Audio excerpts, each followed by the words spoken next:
Hello everyone, welcome back to my channel Pooja Janu sisters 8686. అందరూ ఎలా ఉన్నారు? బాగున్నారా? ఈరోజు ఈ వీడియోలో కొత్తిమీర పచ్చడిని చాలా ఈజీగా టేస్టీగా ఎలా చేయొచ్చు అనేది ఈ వీడియోలో చూపిస్తున్నాను. స్కిప్ చేయకుండా లాస్ట్ వరకు చూడండి, సపోర్ట్ చేయండి. ఇక్కడ కొత్తిమీరనైతే ఓ పెద్ద కట్టను తీసుకున్నాను. ఇది అడుగు భాగాన మట్టి అందు తీసేసి కాడలతో కలిపి కట్ చేసుకొని వాటర్లో డిప్ చేయండి.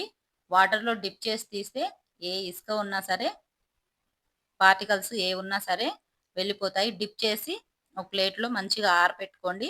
ఆరపెట్టుకున్న తర్వాత ఇలా ఫ్రెష్గా అయితే మనం కొత్తిమీర పచ్చడి చేసుకోవటానికి ప్రిపేర్ చేసుకుందాం. ఇక్కడ నేను ఒక పెద్ద నిమ్మకాయ సైజ్ అంతా చింతపండు అయితే నానబెట్టుకున్నాను. ముందు మనం ఇవన్నీ ప్రిపేర్ చేసుకుంటే పచ్చడిని చాలా ఈజీగా చేసుకోవచ్చు. ఒక 2 నిమ్మకాయల సైజ్ అయితే తీసుకున్నాను.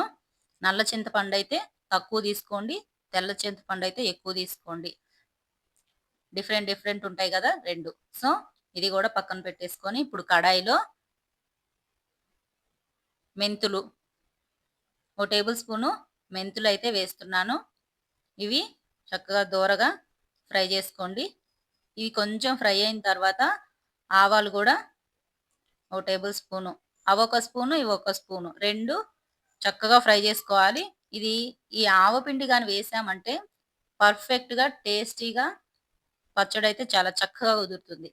ఇవి గోల్డెన్ కలర్ వచ్చిన తర్వాత ఒక బౌల్లోకి అయితే తీసుకొని పక్కన పెట్టేసుకొని చల్లార్చుకుందాం. ఇప్పుడు అదే కడాయిలో కొంచెం ఆయిల్ వేసుకుందాం. కొంచెం అంటే కొంచెమే, ఎందుకంటే ఇక్కడ కొత్తిమీరని ఫ్రై చేయటానికి అడుగున ఏ తేమ ఉన్నా సరే తేమ కూడా లేకుండా ఇలా ఫ్రై చేసుకోవాలి. ఫ్రై చేసుకునే దానికి ఫ్రై చేయకుండా వేసేదానికి డిఫరెంట్ టేస్ట్ ఉంటుంది. ఫ్రై చేసుకొని వేసుకుంటేనే కొత్తిమీర పచ్చడి బాగుంటుంది. ఇది కనీసం 1 మంత్ 2 మంత్స్ అయినా సరే నిల్వ ఉంటుంది. నిల్వ ఉండాలి పచ్చడి అంటే ఈ విధంగా చేస్తేనే మనకి నిల్వ ఉంటుంది. మనం ఎప్పటికప్పుడు చేసుకున్నా కనీసం నిల్వ ఉండాలి కదా. సో స్మెల్ అనేది రాకుండా మంచిగా ఆవు పిండితోటి మనం కొత్తిమీర పచ్చడిని ఇలా చేసుకుంటేనే చాలా టేస్టీగా ఉంటుంది, చాలా రోజులు కూడా ఉంటుంది. ఇలా కొత్తిమీరని ఫ్రై చేసుకోవాలి ఈ విధంగా. కాడలు కూడా ఉంచండి, కాడలతో కూడా వేసుకోవచ్చు, చాలా బాగుంటుంది టేస్ట్ కూడా. ఇది ఒక ప్లేట్లోకి తీసుకొని పక్కన పెట్టుకొని చల్లార్చుకుందాం. ఇదే కడాయిలో ఆయిల్ వేసుకుందాం. ఇప్పుడు తాలింపు కోసం ఆయిల్ వేస్తున్నాను.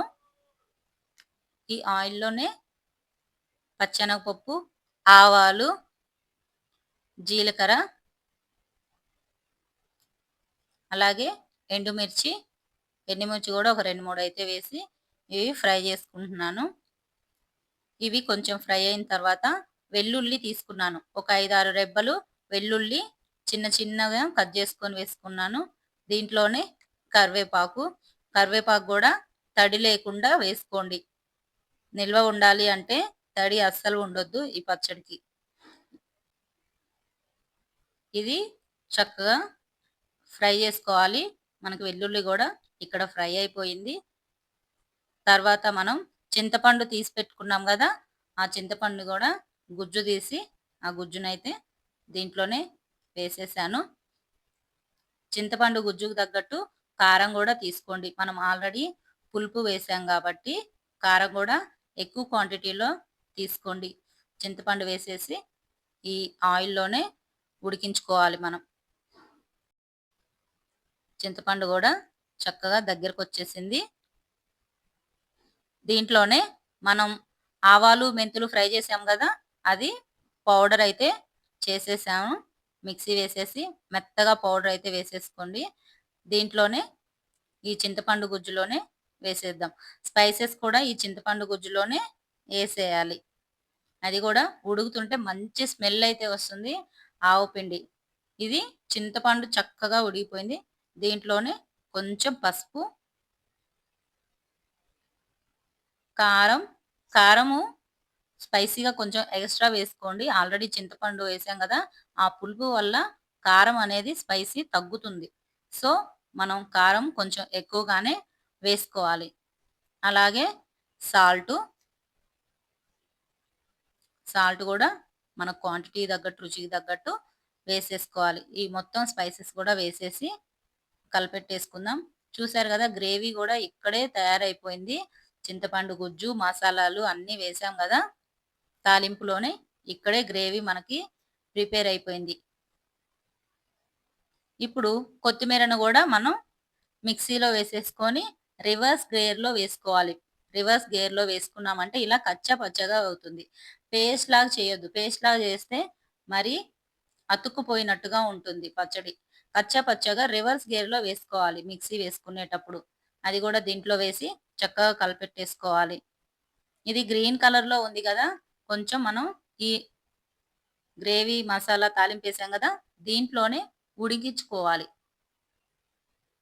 దీంట్లోనే ఉడికించుకుంటే ఆ పచ్చిదనం ఏదున్నా సరే, పచ్చిదనం వాసన కూడా ఏదీ లేకుండా చక్కగా ఫ్రై అయిపోతుంది. చూసారు గదా! కలర్ అయితే చేంజ్ అయింది. ఇందాక గ్రీన్ కలర్ ఉంది గదా! ఇప్పుడైతే కొంచెం కలర్ చేంజ్ అయింది గదా! ఇలాగా చక్కగా ఫ్రై అయిపోయింది. మన కొత్తిమీర పచ్చడి కూడా దగ్గర పడింది. చూడండి చాలా చక్కగా అయితే ఉంది. వెల్లుల్లి తాలింపు అయితే వేసేసాం గదా! మంచిగా అయితే ఫ్రై అయిపోయింది. ఫైనల్‌గా మన కొత్తిమీర పచ్చడి అయితే ప్రిపేర్ అయిపోయింది. నచ్చిందా వీడియో? నచ్చితే లైక్ చేయండి, షేర్ చేయండి, కామెంట్ చేయండి. Thanks for watching. See you soon next video. Bye.